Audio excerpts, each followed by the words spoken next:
Assalamualaikum, salam sejahtera dan selamat kembali semula ke channel Abang. Terima kasih sangat-sangat sudi nak dengarkan cerita yang Abang nak sampaikan. Hari ini Abang nak sampaikan dua lagi cerita. Walaupun dua cerita, tapi kedua-dua ceritanya memang sangat menarik yang boleh dijadikan iktibar dan pengajaran untuk kita semua. Jadi sebelum kita mulakan cerita, tak nak lambat-lambat. Sebelum kita mulakan cerita, marilah kita sama-sama berdoa kepada Allah Ta'ala. Semoga Allah panjangkan umur, murahkan rezeki, berikan kesihatan yang baik untuk kita semua dan permudahkan segala urusan kita di dunia dan di akhirat. Dan semoga Allah memberikan syurga buat mak ayah kita serta memberikan keamanan untuk kita satu dunia. Jadi tanpa membuang masa lagi, mari kita layari cerita, dua cerita yang menarik. Cerita kedua tu yang memang abang agak seram-seram sikit. Abang mulakan cerita kali ini dengan A'udzubillahi minasyaitonirrajim. Bismillahirrahmanirrahim. Allahumma salli ala Sayyidina Muhammad wa ala ali Sayyidina Muhammad.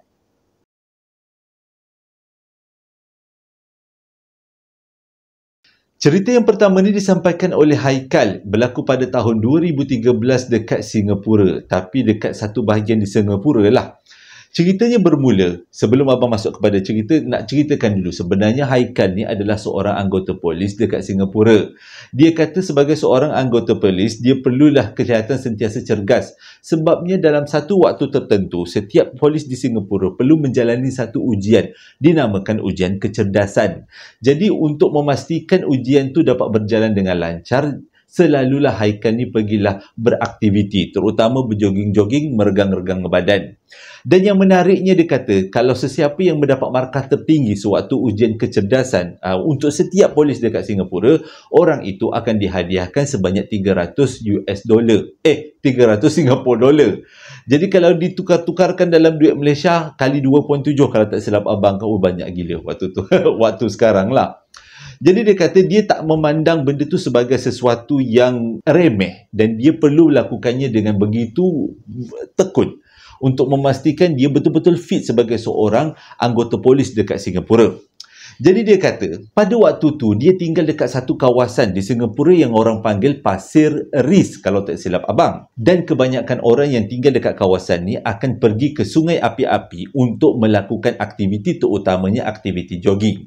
Yang menariknya dekat Sungai Api-Api ni ialah walaupun dia terletak di dalam satu kawasan yang memang sangat membangun, tapi masih lagi dikekalkan keadaan flora dengan fauna. Jadi kalau berjogging-jogging pada waktu tu memang mendapat hirup udara yang cukup segar. Jadi dia kata, mengikut kata Haikal, itulah tempat dia berjogging baik siang baik malam. Ramai juga orang yang cakap dekat kawasan Sungai Api-Api ni, walaupun duduk dekat dalam kawasan bandar yang membangun, tetap juga selalu orang nampak benda-benda yang tak sepatutnya dekat situ, terutamanya makcik rockers. Dan ramai di antara orang Singapura yang bercakap Sungai Api-Api adalah kawasan tempat makcik rockers duduk ramai-ramai. Sebabnya, dekat kawasan Singapura tu, kebanyakan tempatnya sudah pun membangun.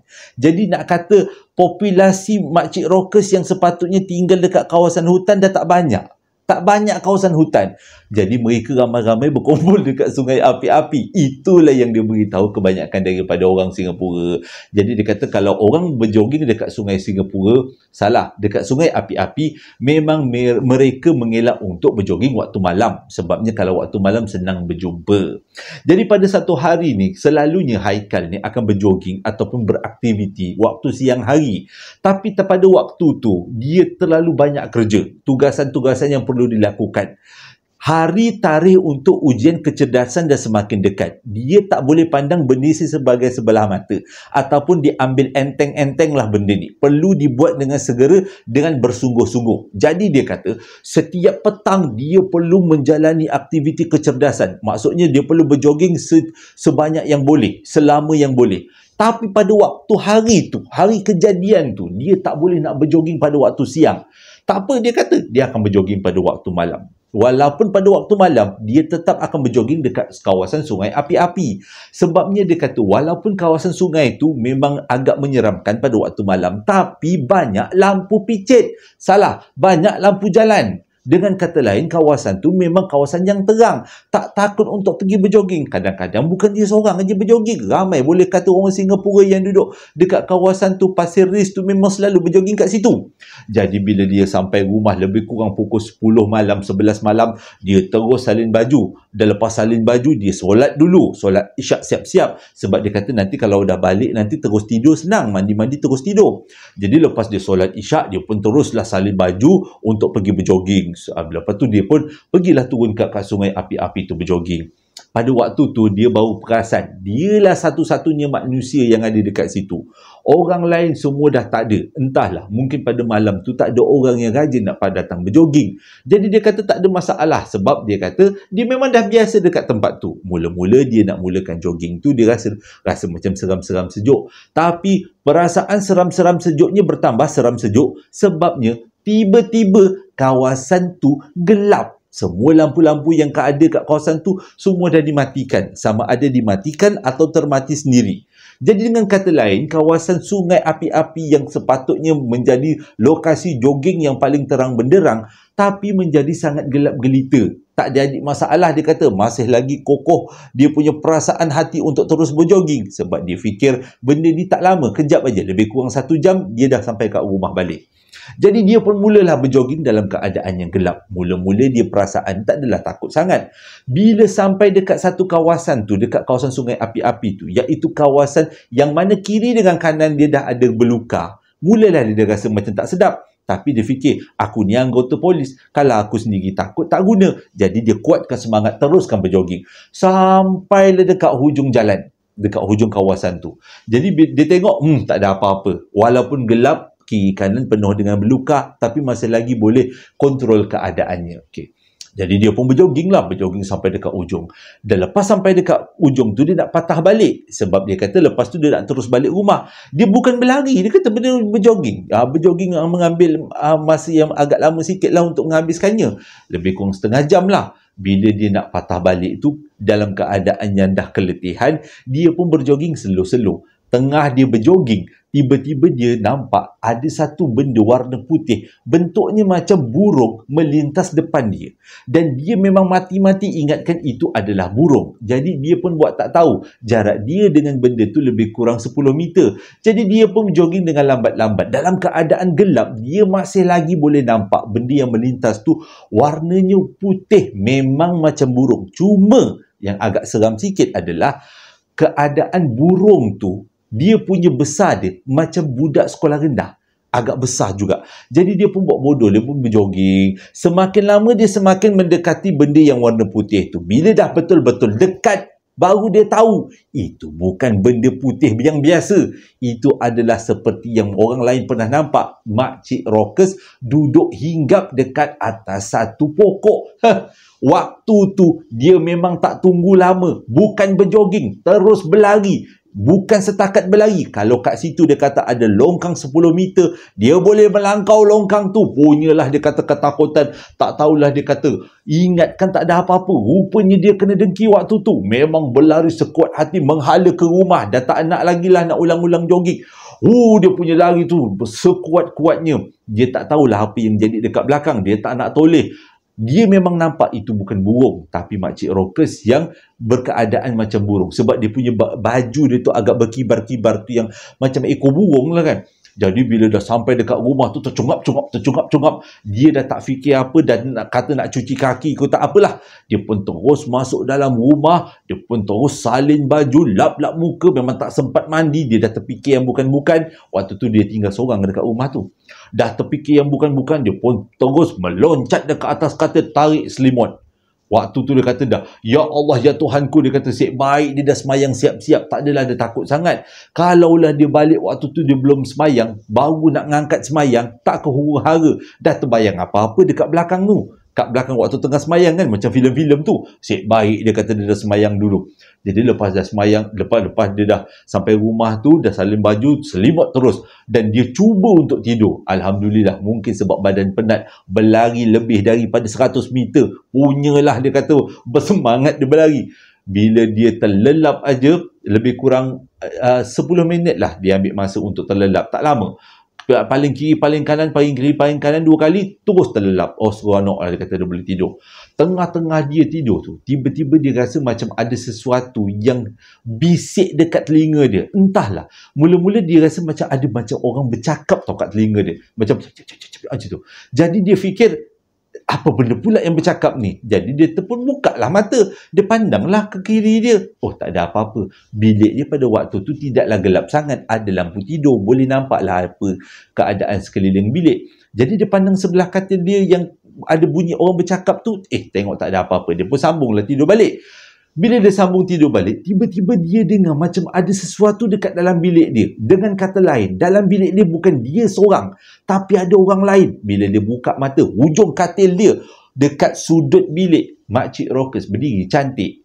Dia kata memang Makcik Rockers yang sama berdiri dekat dalam bilik dia. Tapi yang peliknya, dia seolah-olah tidak bernafas dan berdiri dalam keadaan membatu. Dia kata mukanya macam kulit kayu.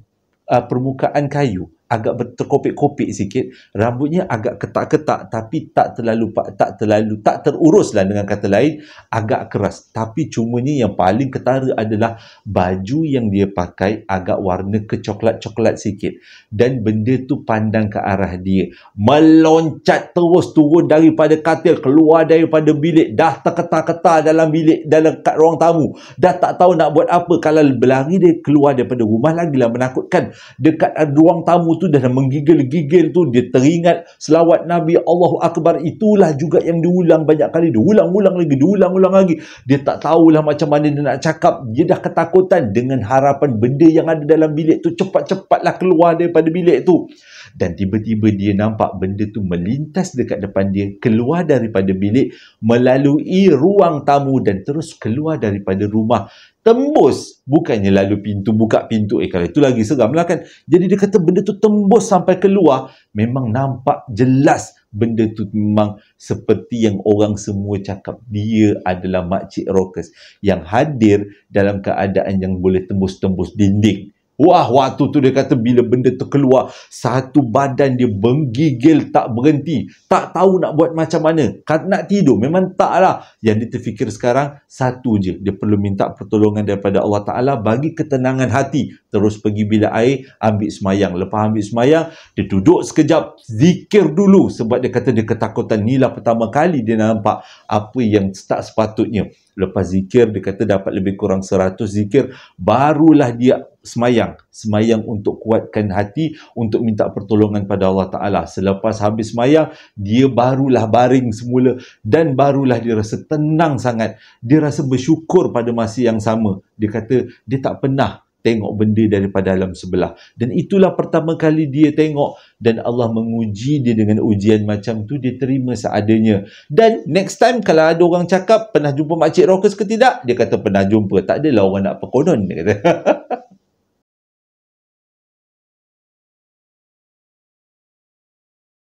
Cerita yang kedua disampaikan oleh seseorang yang bernama Bali. Berlaku pada tahun 2018. Dia kata dia bekerja sebagai seorang kontraktor kecil-kecilan. Apa-apa projek dia dapat, dia terima aja asalkan benda tu halal. Nak jadi cerita, pada tahun 2018, dia dapat kontrak cat satu bangunan. Bukanlah satu bangunan, dia kata dalam satu ruang. Dekat satu bangunan. Bangunan tu pula dia kata bangunan yang famous sebab bangunan tu pernah digunakan sebagai lokasi penggambaran filem seram. Filem apa tak dapat apa nak beritahu. Dia kata kebanyakan daripada orang semuanya tahu cerita bangunan ni yang terletak dekat Kampung Jawa, Selangor. Okey. Bila dia dapat dia tak adalah rasa takut walaupun filem yang menggunakan bangunan tu sebagai lokasi penggambaran adalah filem seram. Tak adalah takut sangat. Sebabnya, dia bekerja bukan seorang-seorang. Dia ada tim lebih kurang 5 orang. Jadi, kalau ada apa-apa, dia dengan tim-tim dia boleh dapatkan pertolongan. Ceritanya macam tu. Jadi, bila dia sampai dekat bangunan tu hari pertama, dia nak tengok-tengok dulu. Nak tengok tujuannya adalah untuk kodkan harga. Untuk buat quotation harga. Jadi bila dia tengok bangunan tu, waktu dia masuk dekat dalam ruang yang sepatutnya dia bekerja, iaitu ruang yang perlu dicat dan dipertukangkan untuk diubah menjadi bilik menjahit. Dia punya, kalau tak silap abang, akademi menjahit lah macam tu.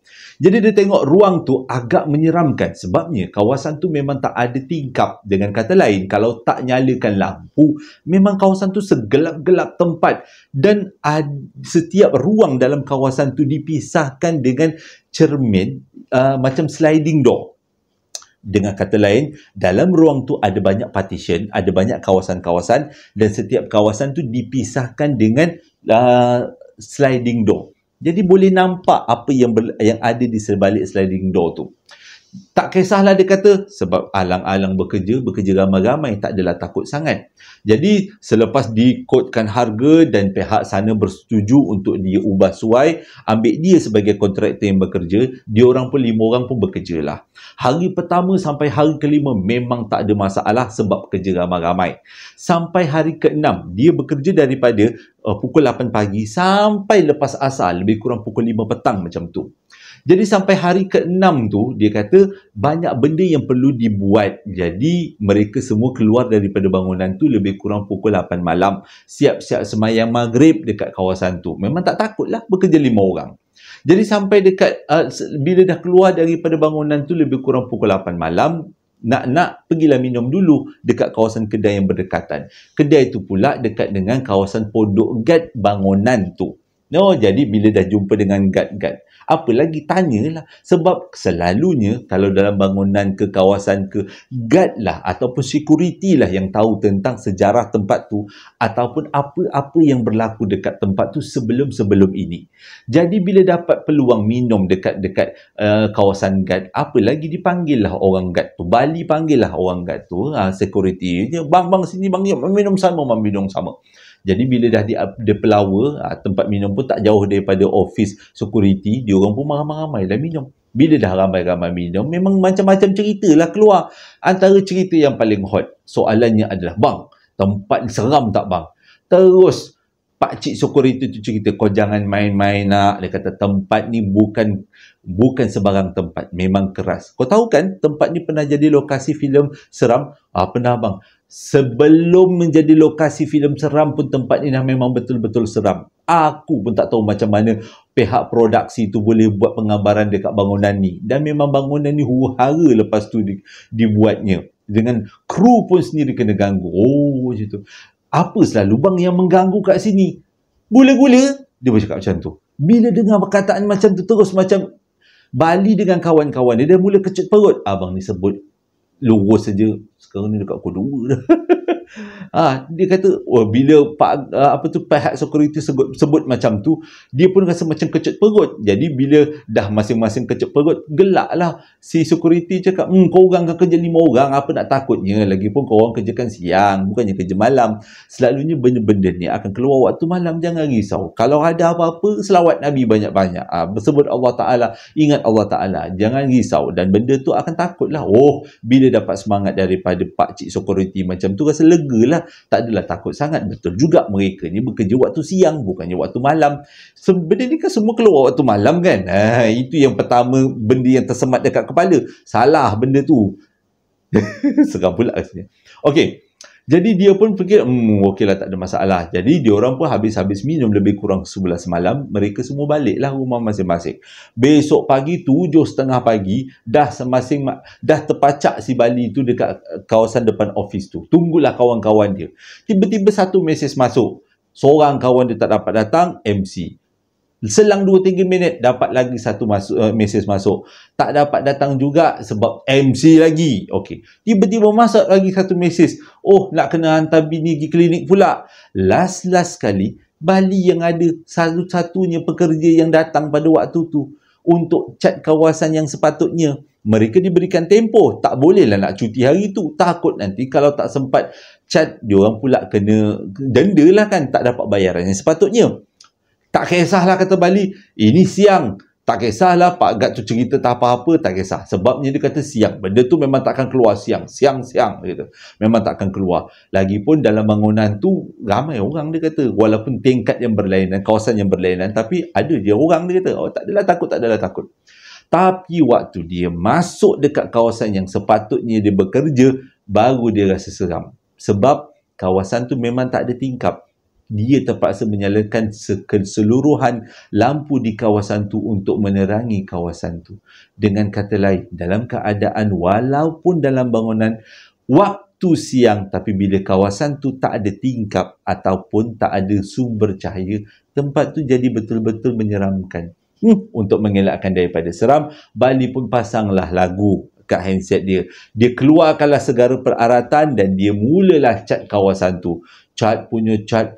Tiba-tiba dia rasa macam nak terkencing. Dia pergi bilik air. Waktu dia pergi bilik air, dia tak tahulah kenapa kawasan bilik air tu pula tak ada lampu. Dia punya merembang lain macam, dia kata. Seram sejuk. Tak tahulah datang daripada mana benda ni. Seram sejuk ni. Tak apalah. Lepaskan hajat dulu. Selepas kencing, dia pun balik semula. Sambung cat. Pada waktu ni dia dah rasa macam tak sedap. Kawasan tempat dia cat tu, kiri dengan kanan dia dan belakangnya adalah dipisahkan dengan sliding door. Pintu masuk dekat kawasan tu pun adalah sliding door. Dekat kawasan pintu masuk tu ada satu peti ais. Jadi waktu dia cat tu, tiba-tiba dia rasa macam dekat belakang dia. Dia membelakangkan pintu masuk. Dia rasa dekat kawasan pintu masuk tu macam ada sesuatu yang tak kena. Dia pandang ke arah pintu tu yang ada sliding door tu. Tak ada apa-apa. Okeylah. Jadi dia letak tong cat, dia letak tempat benda peralatan cat, dia pergilah ke peti ais dulu nak minum sebab dia rasa dah macam tak kena dia ni. Ada sesuatu yang tak kena yang ada dalam bilik tu, tapi dia tak nak lain perasaan sangat.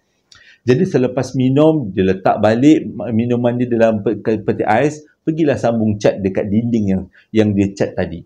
Tengah-tengah dia cat tu, entahlah dia kata, melalui ekor mata, maksudnya kita punya jelingan kan, kita punya gitu-gitu tu, rasa macam ada benda warna putih lah, dia kata. Jadi dia pun pandang. Bila dia pandang dekat pintu masuk, tak payah cakap lah, semua orang dah tahu gula-gula tu berdiri.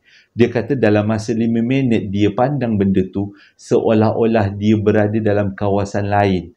Dia memandang walaupun 5 minit tapi seperti dirasakan sepanjang 5 jam. Seluruh badan dia luruh, tak boleh nak bergerak. Dia pandang dengan harapan benda tu akan hilang, tapi benda tu tak hilang. Nak lari tak boleh. Dia ada duduk tercogok dekat tengah-tengah pintu keluar. Jadi Bali pun fikir tak ada apa yang dia perlu buat. Mungkin benda ni akan hilang kalau dia buat bodoh dan sambung bekerja. Dia pun berpaling semula ke dinding yang sepatutnya dia cat. Dia teruskan cat sambil matanya memandang ke arah pintu masuk. Ada lagi. Ya Allah, ya Tuhanku, bila pula benda ni nak hilang. Sambil cat ni, bertolak cat dekat dinding. Dia pandang sekali lagi. Alhamdulillah, benda tu dah tak ada. Dia kata, lega. Dan benda tu, dia kata pada waktu tu, jam menunjukkan petang. Dah petang. Lebih kurang pukul 4 macam tu. Dia kata, apa-apa pun, lepas azan asar, dia terus nak cabut. Dia tak tahan. Dia takut benda tu muncul balik. Dan selepas beberapa minit, tiba-tiba bunyi azan menandakan masuk waktu asar. Lega, dia kata, dah masuk waktu asar. Dia pun teruslah bungkus-bungkus apa yang patut. Dia tak naklah lama-lama dekat kawasan tu sebab dia takut kalau dia lama-lama benda tu akan datang semula.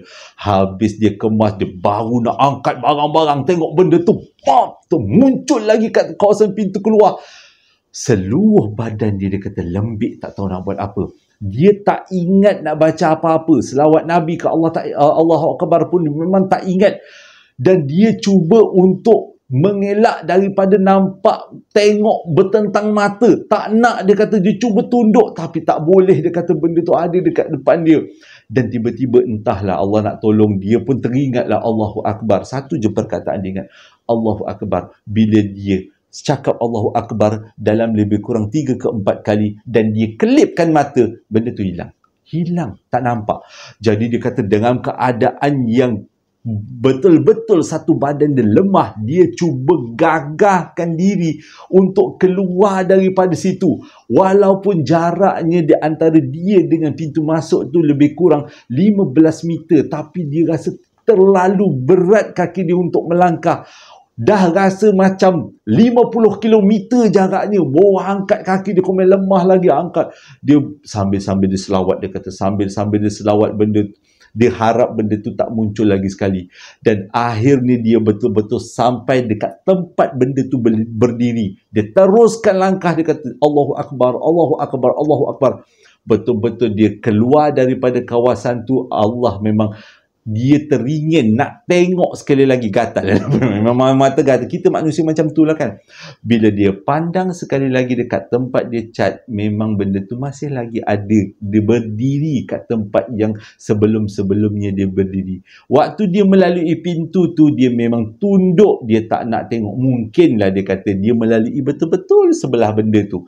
Tapi disebabkan dia berjalan tu dalam keadaan menunduk, dia tak nampak. Dia memang harapan dia memang tak nampak tu betul-betul Allah kabulkan. Tapi selepas dia tengok semula sebelum dia meninggalkan bangunan tu, benda tu masih lagi ada kat situ. Bendanya memang itulah, tegak berdiri. Gitulah bentuknya. Dan tak boleh nak jelas-jelas juga kan kalau sebut sekarang ni. Nanti kan kita pun seram-seram juga kan. Langkah berhati-hati. Gula-gula lah kita. Terus berdegak berdiri macam tu. Allahu Akbar. Dia kata tak boleh nak cakap. Bila sampai luar bangunan, dia punya berlari sampai dekat Gad gelak kan. Tak payah cakap lah, Gad kata, kau tak payah cerita nak. Aku memang tahu. Sebab setiap kali orang yang berlari dengan muka pucat desi macam kau ni, memang semuanya dah kena dengki. Ya Allah, pakcik dia kata, saya tak boleh nak terima lah. Lain kali kalau datang, tak nak datang seorang-seorang lah. Saya datang ramai-ramai. Baguslah kalau kau datang ramai-ramai. Kata jangan seorang-seorang. Bukan kau seorang je yang kena. Banyak lagi pekerja-pekerja yang kena. Dia kata. Besok paginya waktu dia dengan kawan-kawan dia datang, oi, semua orang tahu cerita tu. Macam mana orang semua tahu? Sebab bila balik tu dia ceritalah dengan orang yang bagi kontrak dia untuk cat tu. Dengan kata lain, tuan punya bangunan lah. Bila tuan punya bangunan tahu, bila dia datang esoknya dengan kawan-kawan dia, semua pekerja-pekerja kat situ jumpa dia. Oh bang dia jumpa ke? Legend kan bang? Kita orang banyak kali bang jumpa. Melintas, bergoleng, berlari, berterbang-terbang. Benda yang sama bang, memang dia duduk bangunan ni. Allahu Akbar. Memang teror-teror lah orang kat sini kata. Tapi alhamdulillah, lepas tu dia tak jumpa lagi dah. Sebabnya mereka datang beramai-ramai, bukannya datang seorang-seorang.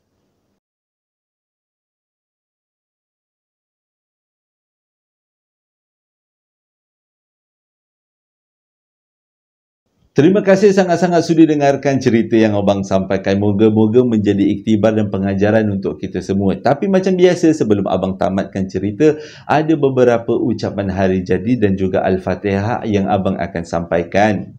Ucapan yang pertama datangnya daripada Nur Madihah Irdina. Dia nak ucapkan selamat hari jadi buat 3 orang yang disayangi. Yang pertama, ibunya yang bernama Fazilin Osman, yang mana hari jadinya jatuh pada 28 hari bulan 9, genap umur 49 tahun. Dah dekat-dekat dengan umur abang juga. Dia kata dengan ucapan selamat hari jadi buat ibu yang tercinta, semoga Allah sentiasa merahmati. Dan juga dia nak ucapkan selamat hari jadi buat abangnya yang bernama Mohzani, yang berumur 24 tahun, yang juga hari jadinya pada bulan 9, tapi dia lupa berapa hari bulan. Tapi dia kata nak ucapkan selamat hari jadilah buat abang dia. Semoga sentiasa diberikan kerahmatan dunia dan akhirat. Juga dia nak ucapkan selamat hari jadi buat makciknya yang bernama Nur Aini, yang berada di Tumpat, Kelantan, yang mana hari jadinya juga pada jatuhnya bulan 9, genap umur 53 tahun. Dia kata semoga ketiga-tiga orang yang disayangi ini sentiasa dirahmati Allah dan diberikan rezeki yang melimpah ruah serta kesihatan yang baik. Tapi dia kata dia nak ucapkan juga Al-Fatihah. Dia bukan nak ucapkan, dia minta kita semua hadiahkan Al-Fatihah buat atuknya yang bernama Osman Abdul Rahman, yang mana dia meninggal pada hari jadinya, iaitu pada 9 hari bulan 9. Tahun bila abang tak pasti. Jadi marilah kita sama-sama hadiahkan Al-Fatihah. Semoga almarhum atuknya yang bernama Osman Abdul Rahman ditempatkan di syurga-syurga Allah bersama orang-orang yang beriman. Al-Fatihah. Ucapan hari jadi yang kedua datangnya daripada seorang ayah yang bernama Yusran. Dia kata dia nak ucapkan selamat hari jadi buat anaknya anak sulung yang bernama Ummu Najlah Yusran, yang mana hari jadinya jatuh pada 2 hari bulan 10 yang lepas, dengan ucapan selamat hari jadi, semoga panjang umur, dimurahkan rezeki, diberikan kesihatan yang baik dan diberkati Allah dunia dan di akhirat. Dan sebagai tambahan, dia kata dia doakan semoga anaknya dapat melanjutkan pelajaran ke peringkat yang lebih tinggi, dijauhi daripada segala jenis khurafat dan menjadi seorang pejuang agama yang sangat dihormati. Amin ya rabbal alamin. Ucapan hari jadi yang ketiga datangnya daripada seseorang yang bernama Rafael Haizar. Dia nak ucapkan selamat hari jadi buat anak buahnya. Yang pertama bernama Adilia Madiha, berumur 12 tahun, yang mana hari jadinya jatuh pada 21 hari bulan 9 hari itu. Dan juga dia nak ucapkan selamat hari jadi buat ibunda tercinta yang bernama Hajah Azwa, yang mana hari jadinya jatuh pada 4 hari bulan 10 yang lepas, genap umur 72 tahun. Dengan ucapan selamat hari jadi buat kedua-dua orang yang disayangi, semoga panjang umur, murah rezeki, berikan kesihatan yang baik, dipermudahkan segala urusan dunia dan di akhirat. Dan ucapan hari jadi yang seterusnya datangnya daripada seorang kakak yang bernama Nani. Dia nak ucapkan selamat hari jadi buat adiknya yang bernama Farina Hani Abdul Manaf, yang mana hari jadinya jatuh pada 3 hari bulan 10 yang lepas, dengan ucapan selamat hari jadi buat adik yang tersayang, semoga panjang umur, murah rezeki, diberikan kesihatan yang baik dan sentiasa dirahmati Allah. Terima kasih sangat-sangat sudi dengarkan cerita yang abang sampaikan hari ini sempena hari Ahad. Semoga ceritanya menjadi iktibar dan pengajaran bagi sesiapa yang nak dapatkan perapan sate, sambal lara dan juga coklat moist. Masih lagi abang jual dan abang sediakan link jualan di bawah setiap video. Boleh tekan, boleh order melalui Shopee. Terima kasih sangat-sangat atas sokongannya. Walaupun cerita abang ini menjadi ubat tidur, teman sewaktu bekerja, itu sudah cukup memadai dan ia membuatkan abang terus bersemangat untuk bercerita. Kadang-kadang malas juga tau, malas sangat nak cerita sebab kadang-kadang kita balik kerja penat kan. Tapi bila fikir balik, orang hantar cerita satu hal, takkanlah tak nak ceritakan dah orang hantarkan dengan penuh harapan. Yang kedua, orang ni bekerja, orang ni pula tengah buat aktiviti, semangat ni nak cerita, moga-moga menjadi hiburan. Sebab abang pun sendiri bekerja, kadang-kadang abang bekerja pun abang buka YouTube, jadi abang boleh bayangkan ada di situasi itu, kita perlukan sesuatu, cerita, kadang-kadang lagu, tapi lebih kepada ceritalah, dengan harapan cerita tu dapat menghiburkan dan pada masa yang sama tahu-tahu dah siap je kerja. Terima kasih sangat-sangat atas sokongannya. Hingga berjumpa lagi dalam 2 hari akan datang. Assalamualaikum warahmatullahi wabarakatuh.